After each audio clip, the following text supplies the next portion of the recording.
Bonsoir à tous et à toutes. C'est pour moi un très grand plaisir de vous donner la bienvenue ce soir à l'Institut italien d'Alger. Ce soir, c'est le dernier événement de cette semaine de la cuisine italienne dans le monde. Et peut-être notre public a suivi aussi les événements qui ont été organisés par l'ambassade d'Italie et l'agence italienne pour la promotion du commerce extérieur. Et ils ont organisé des événements avec l'école d'hôtellerie ici à Alger et aussi à Oran. Parce que nous, on essaie aussi d'organiser des événements. Notre public nous demande toujours d'organiser des événements non seulement à Alger, mais aussi à Oran, là-bas. Et bon, on essaie de faire de notre mieux, n'est-ce pas? Donc, il y a eu ce dîner très important à Oran. Et ce soir, on est ici, à l'Institut, dans notre petite cuisine italienne, qui est, bon, et vraiment, vous pouvez admirer aussi une vraie cuisine italienne, un frigidaire italien, donc c'est vraiment l'ambiance italienne. Alors, je ne vais pas être trop institutionnelle, mais je vais vous donner des informations sur cette semaine.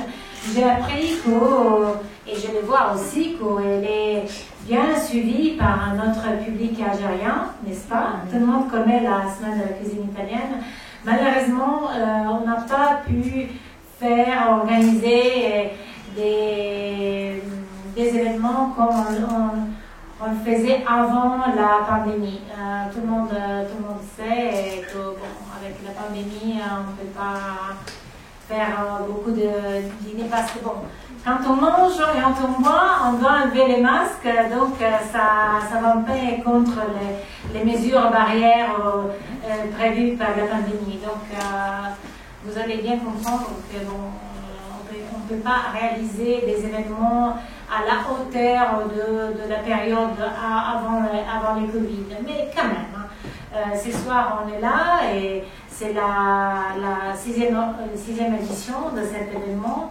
Et je veux dire que la semaine de la cuisine italienne du monde est organisée par les ministères des Affaires étrangères et de la coopération internationale italienne, en collaboration avec d'autres ministères italiens qui s'occupent de la promotion gastronomique italienne.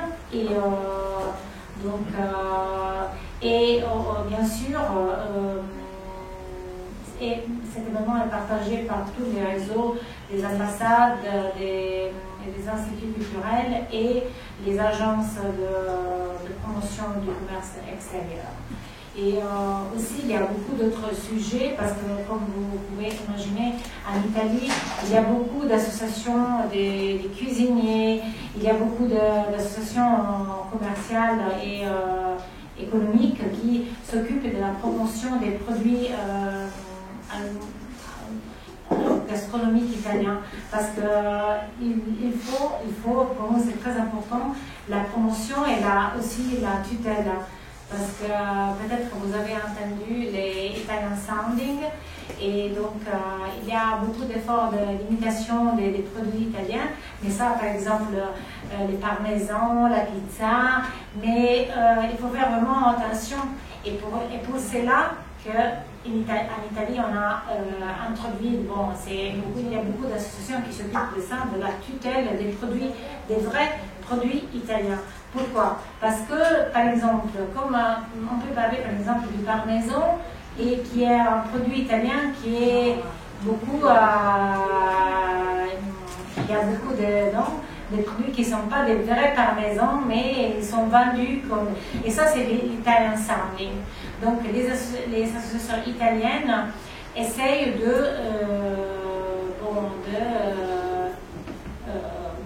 sauvegarder les vrais parmesans, parce que derrière la production du parmesan, il y a toute une tradition ancienne, il y a tout un réseau de petits producteurs liés au territoire, parce que aussi l'une des caractéristique italienne plus importante, c'est le fait que bon, les produits sont liés et la manière de produire est liée aussi au territoire. Donc, parce que ça dépend aussi de l'air, l'eau, etc. Donc, je vois que le public est bien informé sur ça. Et donc, voilà, donc, la semaine de la cuisine, c'est non seulement la promotion de nos produits, mais aussi faire connaître toute disons, l'histoire et la complexité de cette histoire du produit et de la nourriture italienne. Donc, tous les produits, derrière chaque produit, il y a une histoire. C'est pour cela que ce soir, on arrive à notre masterclass sur les panettone, parce que, bon, voilà, les panettone, pourquoi on a choisi les panettone? En fait, les panettone, c'était une proposition de notre ami algérien Ahmed Nezar, qui est là, c'est un Algérien qui est tombé amoureux de ces produits en voyageant à Milan et en goûtant ces produits, et donc il a voulu réaliser ces produits en Algérie. Et tout en respectant la tradition italienne. Donc le panettone, c'est en fait un produit qui est lié surtout au nord de l'Italie, à la ville de Milan, surtout Lombardie et Piémont. Mais à la fin, au cours des années, en fait, il est devenu un produit qui représente la tradition culinaire italienne pendant l'époque disons, la période de Noël. Et en fait, les panettone est devenu les gâteaux de Noël des Italiens. Voilà. Je vois que tout le monde connaît ça. Alors, je laisse.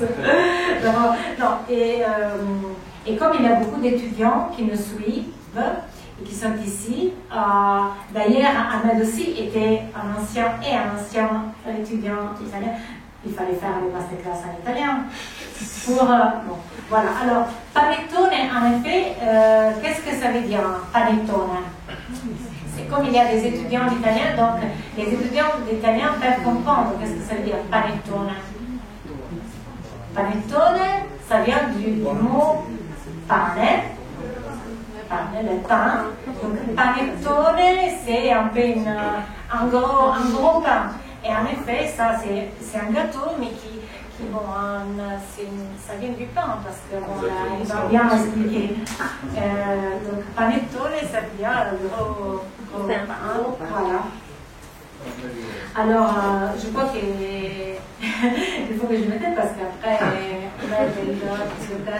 tu vas nous expliquer d'abord comment tu es tombé amoureux du panettone, pourquoi les panettone, pourquoi tu étais à Milan et pas ailleurs, et après comment tu as commencé à produire.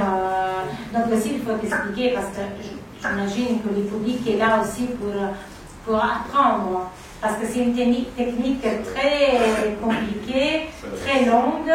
Et bon, ça fait la spécialité de ces gâteaux. Donc, je vois que tout le monde a envie de voir, d'apprendre et de commencer juste après la fête de Noël. Bon, pour les gens, les Européens, c'est la fête la plus importante. Voilà. Alors, merci pour l'intérêt, merci pour avoir compris aussi la philosophie de cette semaine, qui c'est vraiment une philosophie importante de protection de toute une histoire et une culture. Voilà. Et je laisse la parole à notre ami Amazad et Nezar, excuse-moi. Et voilà. Il n'y a pas de souci. On entend, c'est bon. Merci à tous et à tous. Je laisse la parole à M. Nezar. Alors, bonsoir à tous, merci d'être parmi nous. Alors, on va commencer avec la petite histoire du panettone. La plus connue, il y a beaucoup de légendes là-dessus, parce que c'est un ancien dolce qui vient d'Italie. Mais la plus connue, c'est celle de Tony Laponti. Du coup, on va parler de l'histoire de Tony Laponti. C'était lors d'un banquet de la famille Sforza. Et le chef cuisinier a accidentellement brûlé le dessert du dîner. Et du coup, Tony, pour sauver un petit peu son chef, il a concocté un truc avec les ingrédients qu'il avait sous la main. Et c'était un pain sucré, c'était un rose de raisin sec. Tout le monde a adoré. Et du coup, c'est devenu le pain de Tony, c'est-à-dire pane, pain en italien, et Tony, pane, Tony. Et après, avec le temps, ça s'est développé. Maintenant, on propose ça sur différentes variantes, des oranges confits, des raisins secs, au chocolat, la pistache. Et du coup, pourquoi j'ai choisi le panettone? En fait, j'ai découvert ça un peu par hasard. J'étais en voyage à Milan, j'étais chez ma soeur. J'étais dans les rues de Milan et du coup, je voulais un truc sucré. Je suis rentré dans la première supermarché venu.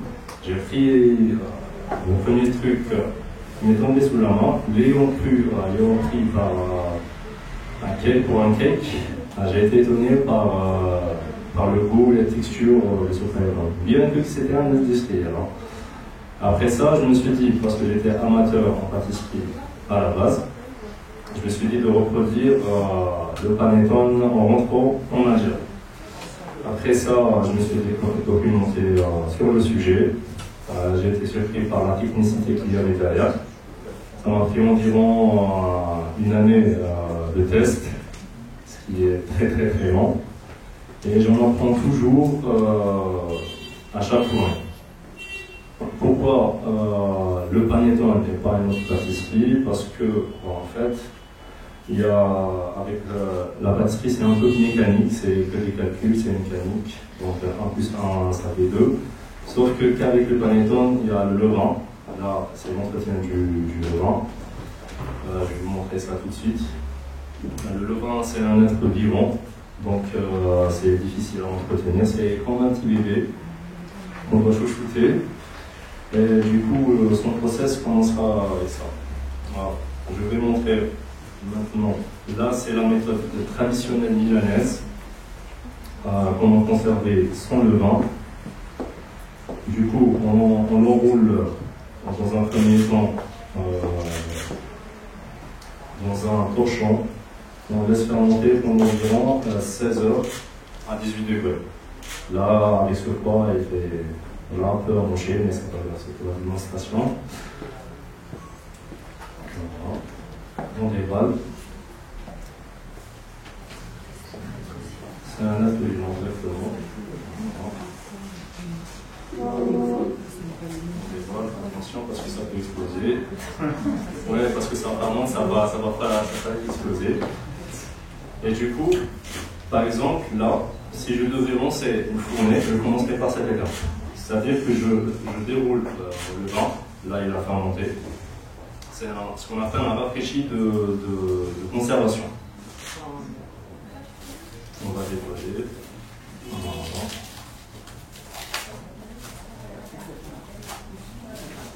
Ensuite, il y a tout un process pour démarrer un levain qui est prêt à être utilisé pour la fabrication d'un panettone, c'est-à-dire de le mettre en condition.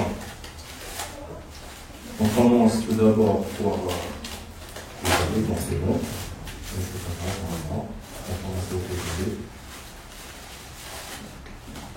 Une fois notre levain prêt, on va le mettre ce qu'on appelle dans un panettone.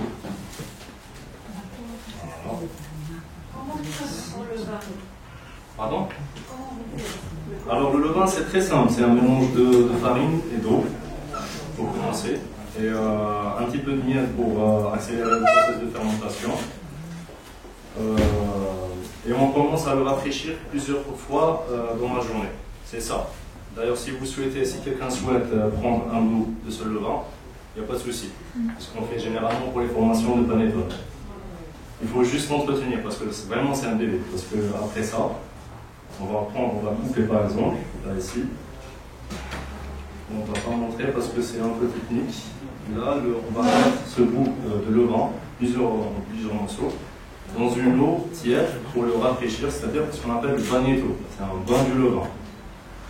Et ça peut prendre d'un artisan à un autre de 10 à 30 minutes. Une fois le bagnetto terminé, on va commencer à le rafraîchir, c'est-à-dire on va le mélanger avec de l'eau et de la farine. Mais après le bagnetto, on ne met pas beaucoup d'eau parce qu'il s'est gorgé d'eau lors du bagnetto. Il était dans son bain côtier très très bien. Une fois pétri le levain, parce que là, si on remarque, c'est pain, c'est un petit peu solide. Le levain, généralement, pour le pain, c'est liquide. En fait, pour le panettone, la méthode traditionnelle, c'est un pain solide. C'est-à-dire qu'on met 50% du poids de la farine en eau. Par exemple, 100 g de levain, 100 g de farine et 50 g d'eau. Si on aurait utilisé un levain pour le pain, on aurait mis 100 g d'eau, donc 100% d'hydratation. Certains artisans du panettone mettent 45% d'eau, c'est-à-dire 45 g au lieu de 50. Tout dépend d'un artisan à l'autre. Moi, je le fais à 50. Après, une fois terminé le panettone, on commence avec le premier rafraîchi. Le premier rafraîchi, après le bagnetto, on ne met pas 50% d'eau, mais 30%, parce qu'il s'est gorgé d'eau qui était avec le vent. Donc voilà. On laisse fermenter environ 3 à 5 heures. Tout dépend de la température. Généralement c'est entre 27 à 30 degrés. Et aussi, tout dépend de l'artisan. Il y en a qui mettent à 27, il y en a qui en 30, 34. Donc voilà. Et on laisse fermenter. Une fois ces 3 à 5 heures écoulées, on répète l'opération avec un rafraîchi à 50% d'hydratation. Et on laisse à nouveau fermenter entre 3 et 5 heures. On continue avec le rafraîchi pour panettone, c'est-à-dire on fait 3 rafraîchis lors de la journée. C'est-à-dire ça nous prend environ de 12 à 15 heures. Pour commencer enfin la première pâte du panettone, primo impasto. La première pâte, c'est le levain qui a été mis en condition, plus de l'eau, du sucre, des jaunes et du beurre. En pétri consiste en une pâte à brioche traditionnelle, il n'y a pas de problème. Une fois cette première pâte terminée, pétrie, on la laisse fermenter entre 12 et 20 heures à, on va dire, 25-26 degrés. On va attendre qu'elle triple. On va la laisser tripler. Après ça, une fois cette pâte fermentée, on va commencer la seconde impasto ou impasto finale, c'est-à-dire qu'il y a 2 pâtes pour le panettone. Il y a le rafraîchi du levain, la première pâte et ensuite la deuxième. La deuxième, c'est simple, on mélange la première pâte avec de la farine, on rajoutera du sucre, du miel, des jaunes d'œufs et encore du beurre, et pour finir avec des fruits entiers. Et les raisins secs ou du chocolat, tout dépend du panettone. Donc pour ceux qui sont au régime aujourd'hui, c'est un peu, j'espère que vous allez dire au revoir à votre régime. Cheat day, exactement, c'est un jour de la fiche. Exactement. Ensuite, une fois cette deuxième pâte terminée, on va la laisser reposer environ 1 heure. On appelle pontatura, c'est le repos. Après ça, on va diviser les panettones pour des mini ou 1 kg, 2 kg, et les laisser à nouveau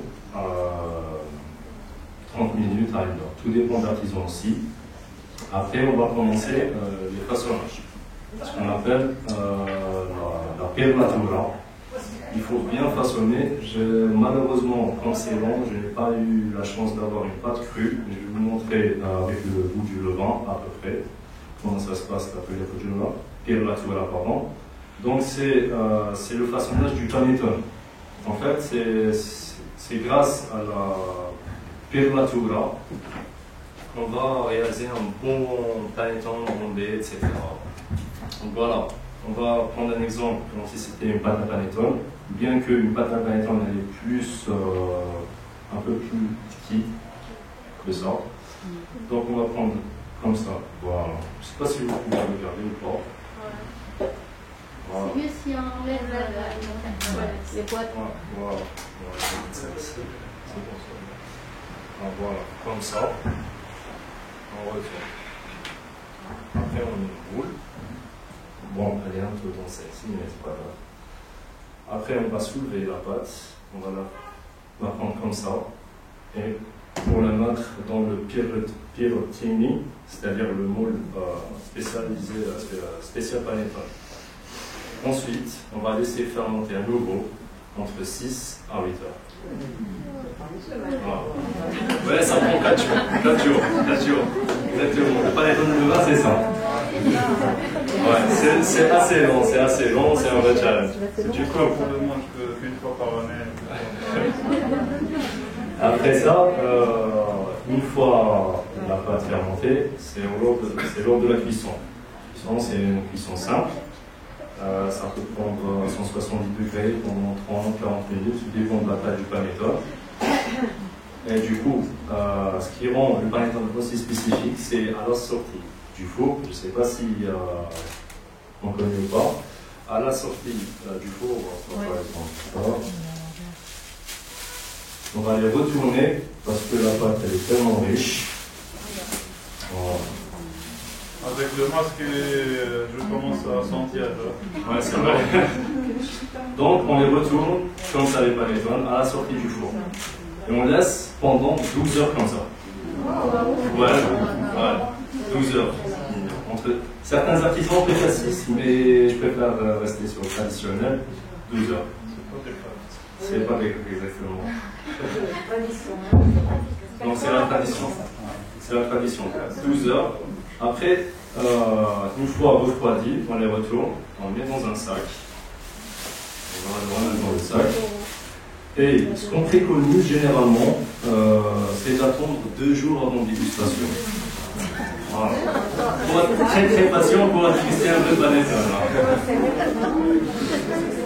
Donc voilà. Pour que les arômes se développent, les oranges, du levain, etc.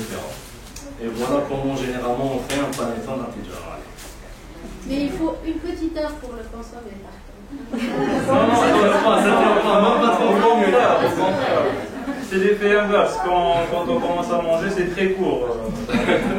Par expérience, je veux dire. Du coup, si vous avez des questions concernant le levain, par exemple, ou le panettone, il n'y a pas de souci. Maintenant, je vais vous montrer, après les questions, comment faire des arrangements de filtration très courtes. Parce que si on suit la méthode italienne, ça prend jusqu'à une semaine. C'est vrai, c'est très court, je sais. Donc pourquoi? Je vais vous expliquer brièvement ce que c'est le confisage. Alors le confisage, c'est très simple. C'est remplacer l'eau du fruit par du sucre. C'est-à-dire, si on prend l'exemple des oranges, on va d'abord les laver. On va les faire bouillir 3 fois dans une eau froide, mais pas eau froide. Pourquoi? Pour ôter l'amertume, de 1. De 2, pour attendrir la chair de l'orange et les nettoyer aussi. Donc on fait ça 3 fois. Moi personnellement, j'ai une petite méthode à moi, une petite technique. Certains, par exemple, pour faire des oranges confites, ils les coupent comme ça pour ôter la peau. Moi, ce que je fais pas ça, c'est pour gagner de la matière, je presse comme si je pressais un jus, et comme ça, c'est déjà prêt. J'ai à découper seulement en quartier ou en écorce, etc. C'est plein du temps. Après, si vous souhaitez, par exemple, faire vos oranges, ça peut aussi marcher avec du citron, du pamplemousse par exemple. On fait bouillir 3 fois. Après, on égoutte une fois l'ébullition. On va peser nos écorces et faire un petit calcul. Si par exemple j'ai 500 g d'écorce, je vais mettre 600 g d'eau et 600 g de sucre. Je vais faire bouillir. Ensuite, j'ajouterai les écorces égouttées et je laisse je laisse à feu doux. Bon, ça peut aller de 45 minutes, mais l'idéal c'est de laisser un petit frémissement à feu très très doux pendant 4-5 heures. Si vous avez du temps, bien sûr. Donc voilà, ça se passe comme ça. Et du coup, je pense qu'il y a beaucoup de gourmands ici qui n'attendent qu'à déguster le panettone. On nous a ramené un peu de glace avec, le gelato. On a besoin de glace. un Italien qui va nous aider pour prendre les glaces et mélanger avec les morceaux de panettone. Donc ici, on a ramené le panettone traditionnel, c'est-à-dire orange confite et raisin sec. Et il y a au-dessus un petit glaçage. Bon, petite précision, le glaçage, ça nous vient du Piémont, le petit glaçage en sucre, parce que le panettone milanais, non seulement il est déjà pas, enfin le panettone est basso, il y a une petite scarification au-dessus, au fond de pan. Ça, c'est le traditionnel milanais. J'ai une petite préférence pour celui du Piémont. Donc voilà, j'espère que ça vous plaira. Et s'il y a des questions, sinon on peut commencer, si vous souhaitez, la recette des oranges confites. Si vous souhaitez.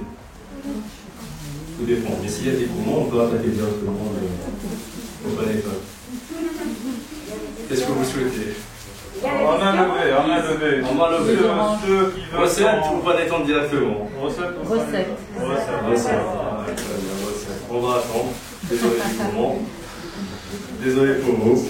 Donc on va commencer. Là je vais faire bouillir. Là je suis à ma 3e fois. Du coup je vais faire bouillir rapidement les écorces. Voilà. Là j'ai mon sucre. Je vais ramener de l'eau.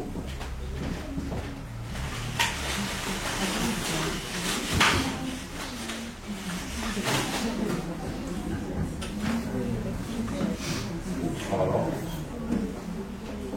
Ça va bouillir.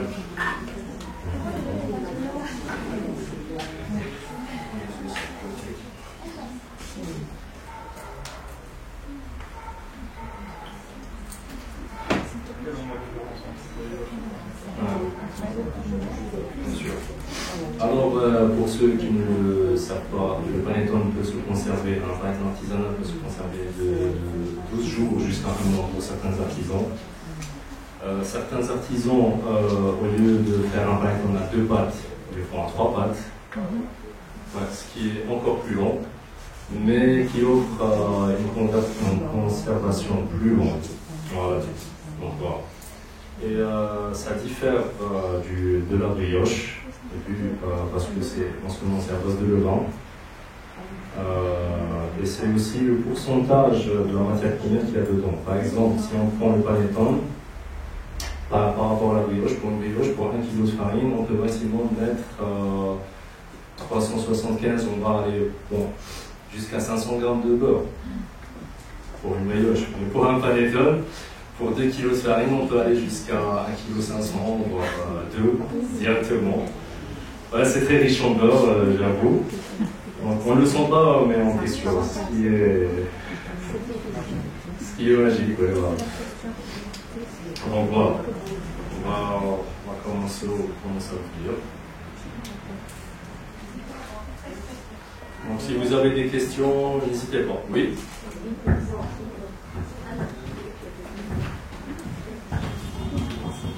Merci, chef. Alors, une question. Quand on laisse fermenter, ça doit être absolument en température constante ou je me trompe? De préférence, oui, de préférence. De préférence ou obligatoirement? Parce que c'est ça l'ambiguïté. En fait, les artisans, comme ils sont au labo, etc., ils ont une chambre de pause, caméra di riparazione. Donc ils ont un truc plutôt stable, sur avoir un produit stable, etc., suivant la recette exactement.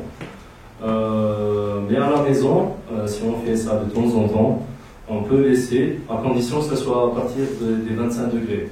Si on veut faire un panettone à la maison, il faut impérativement un thermomètre. Sinon, c'est impossible. C'est limite impossible parce que la pâte ne doit pas chauffer, trop chauffer. Elle ne doit pas être trop froide, sinon la fermentation, le levain ne pourra pas agir. Donc il sera en hibernation dans une pièce très très froide. Si elle est trop chaude, le panettone sera très acide et impossible de le retourner, sinon la pâte elle se détachera d'elle-même. C'est impossible. Donc de préférence, entre 24 et 25 degrés, c'est pas mal. En fait, plus une fermentation est longue, plus elle offre de la conservation et on aura du volume pour notre panettone. C'est pour ça que certains artisans utilisent une recette de panettone à 3 pâtes au lieu de 2.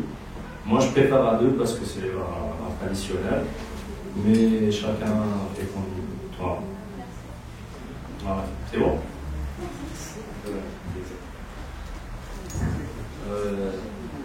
Si j'ai une question, je me permets également, quand je suis normalement parti juste visiteur, c'est que le retour de l'autre côté, c'est très agréable. Juste pour que les personnes savent un peu, c'est pas les tonnes qui sont là ici, donc tu as passé combien de jours pour les préparer? Environ 4 jours. 4 jours, et combien de nuits de sommeil ont été sacrifiées? 3 jours. Ouais, parce que les gens, ils pensent que c'est juste, la majorité des clients, ils pensaient que c'est juste une brioche améliorée un peu. En fait, techniquement, les Italiens ne considèrent pas le panettone comme une brioche traditionnelle. Pas du tout. Il ne faut jamais dire ça devant un Italien. Vous avez Madame Grandet. C'est pas une brioche, hein? C'est pas une brioche, voilà. Ce n'est pas un baba, ce n'est pas une brioche, c'est très très très différent. C'est très technique aussi. C'est un challenge à chaque fournée. Et aussi, en fait, le levain, il est bien, mais il faut l'entretenir. C'est comme un bébé. Donc, il y a un artisan en France qui met de la musique italienne exprès pour son levain. Ah, c'est un mec, c'est un fou, mais voilà, c'est pour le mettre en condition. Voilà. Et aussi, c'est beaucoup plus un pain sucré qu'une brioche. Non seulement ce qui diffère, c'est le pourcentage de la matière première, la composition, le travail qui va avec, et la conservation surtout. Et l'eau de robinet, on peut utiliser l'eau de robinet pour personnellement, j'utilise l'eau minérale pour les levains. Oui. Je préfère l'eau minérale de préférence. Si elle est propre ou consommable, il n'y a pas de souci. Mais si on ne connaît pas son nom, etc., il vaudrait mieux l'eau minérale. Voilà. Voilà. Si vous avez des questions, n'hésitez pas. Quelle quantité de levain vous utilisez pour un panettone? Alors, tout dépend de la recette. Pour ma part, c'est environ 25% de levain. On va dire pour 1 kg de farine, j'utilise 250 g de levain. Lors des rafraîchis, on a beaucoup de pertes parce qu'on doit prendre que le cœur du levain pour le deuxième et troisième rafraîchi. Donc on a beaucoup de pertes. La différence d'un levain pour pain qui est liquide, celui-là on doit le laminer comme une pâte feuilletée avant de le laisser fermenter. Pourquoi? Parce que comme c'est une pâte, on doit, pour ceux qui connaissent un petit peu en brioche, les amateurs, etc., on doit développer le réseau de gluten. Et le gluten va nous aider à éviter que notre levain soit acide. Voilà.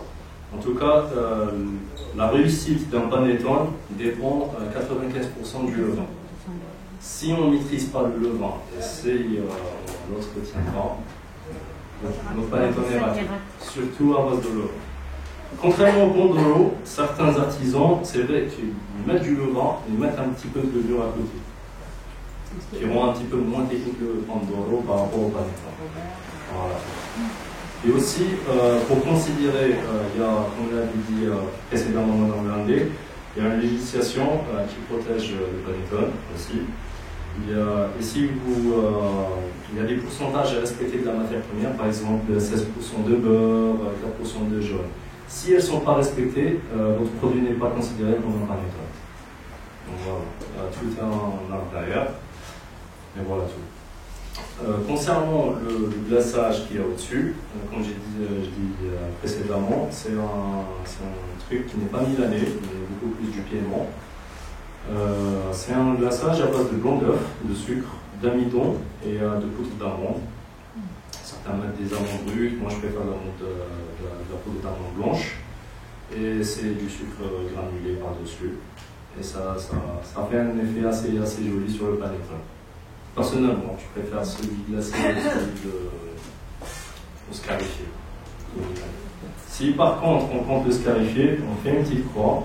Après, on met des noisettes de beurre par-dessus pour éviter que la pâte ne sèche. Voilà. Pour les amateurs de chocolat, parce qu'on me demande pourquoi je préfère le classique par rapport au chocolat, je pense que beaucoup préfèrent le classique sur le chocolat. En fait, déjà de 1, l'orange confite donne un goût extraordinaire à la pâte. ça a un goût de fraîcheur, parce que comme c'est un produit assez gras, donc il vaut mieux mettre des agrumes. Aussi, les oranges confites, comme il y a du sirop pardon, ça apporte un peu plus d'humidité, contrairement au chocolat. Le chocolat, si votre chocolat, pour par exemple une brioche, soit pour un panettone par exemple, ça doit être une brioche, on ne doit pas mettre déjà beaucoup. Je vous donnerai des calculs. Vous allez mettre 80% du poids de la farine. Si par exemple on met 1 kg de farine, on va mettre 800 grammes, voire moins. Pourquoi? Parce que le chocolat contient du beurre de cacao. D'accord? Contient du beurre de cacao. Et du coup, le beurre de cacao, il a tendance à absorber l'humidité. Et ce qui fait que notre panettone ne se conservera pas aussi longtemps qu'un panettone classique. Donc si vous avez d'autres questions, n'hésitez pas. Donc c'est bon, ça commence à bouillir. Là, nos oranges commencent à bouillir. Voilà. On va retirer. Bon, là, ici, j'ai pris un peu d'avance. C'est la 3e fois. Donc, ce que vous pouvez faire aussi, c'est de mettre vos écorces au congélateur. Pourquoi? Ça va attendrir beaucoup plus la chair de l'orange ou de l'agrume, ce qui facilitera le confisage. Voilà.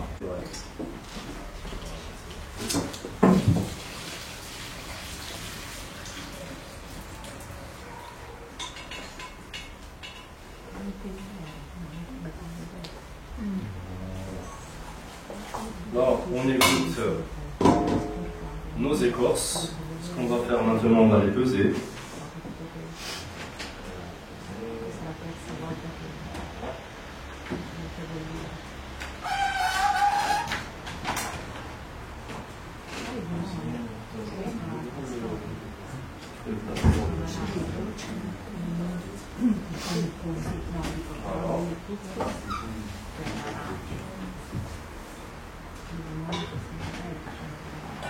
Ici, là, pour le coup, j'ai 200 grammes, donc ça sera 200 grammes de sucre, voire 250, voilà, 250, et 250 grammes d'eau. Pourquoi je mets un petit peu plus de sirop? C'est pour conserver beaucoup plus les oranges confites, parce que si les oranges confites, quand ils sont bien faits, ils peuvent se conserver jusqu'à 3 ans. Donc vous êtes à l'aise. Vous pouvez utiliser aussi pas seulement que pour le panettone, il y a aussi le Stollen qui nous vient d'Allemagne. C'est orange confit, citron confit et pâte d'amande. C'est tout aussi bon, sauf que c'est pas dijonné de beurre. Et il y a aussi la brioche royale, c'est orange confite, éclat de noisette et chocolat. Ah. Il y a un cousin russe du panettone qui se nomme le Kulitch. C'est un peu différent, avec des raisins macérés dedans, un mélange de fruits confits. Et aussi, il n'est pas glacé au sucre, mais glacé au fondant, celui qu'on met sur les millefeuilles généralement. C'est aussi une recette de fin d'année pour nos amis russes. Voilà. Voilà tout. On va peser 200 grammes de sucre.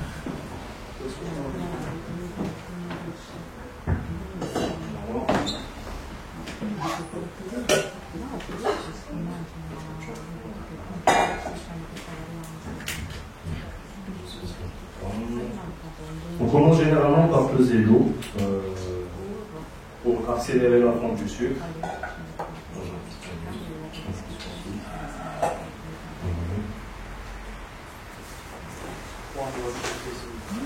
Après, la pâtisserie, c'est la précision. C'est pour toujours avoir le même résultat. Donc là, j'ai 250 grammes.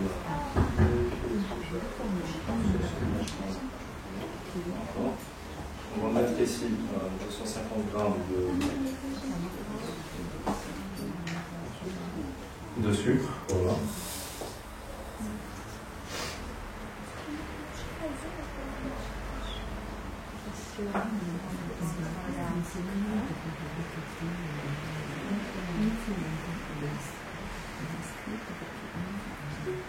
Pour avoir un excédent de sirop, vous dilaviez jusqu'à 1,2 le plat des écorces ou avoir 2 pour 2. Par exemple, si j'ai ici 200 grammes, j'en ai 400 grammes d'eau et 400 grammes de sucre.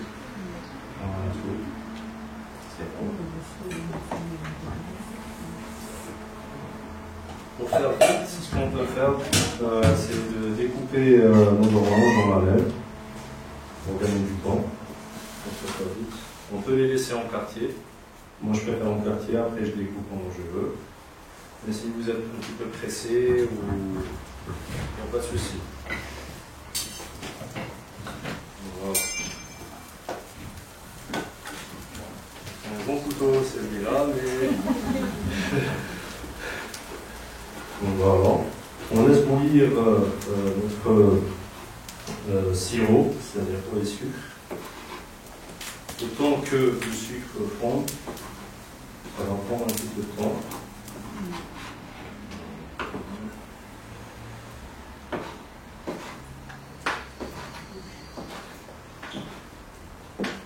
Moi, je vous recommande, si vous faites des brioches ou même du panettone, de mettre un petit peu de fruits confits.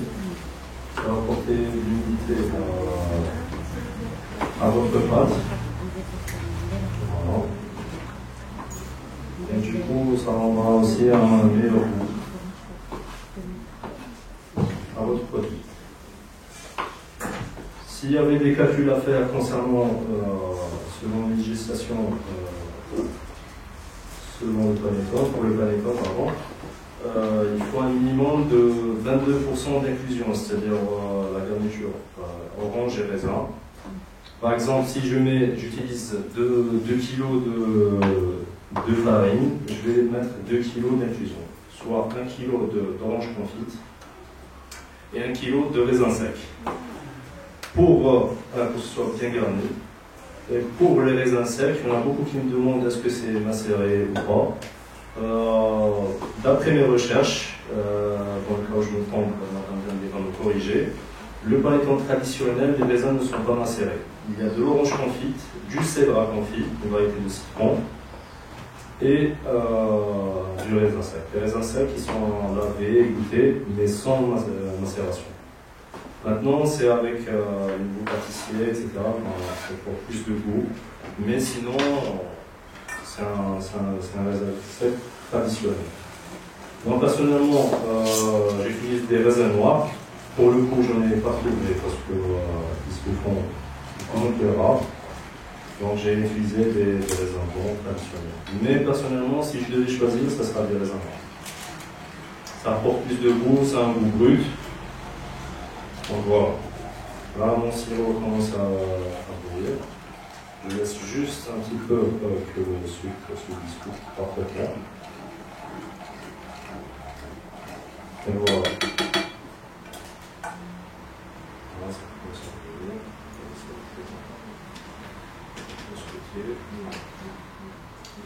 Après, quand notre sirop sera prêt, on laisse bien bouillir, on jette nos écorces. Après, on diminue le feu à feu doux, que ce soit environ 1 à 2 heures. Ça peut aller jusqu'à 4. Moi, quand je fais ça de plus en temps, je vais à 4 heures. Je vais pour 4 heures. Après, ce que je ne suis pas d'accord, certes, c'est des recettes express. Pourquoi je recommande le feu doux, c'est pour ne pas allumer trop l'écorce d'orange, qu'il ne soit pas trop une confiture. Ça tient en coupe, ça va tenir. Voilà. Pour avoir de la texture, exactement. Voilà, on commence à bouillir, on a un petit peu accéléré, c'est pas grave. Voilà.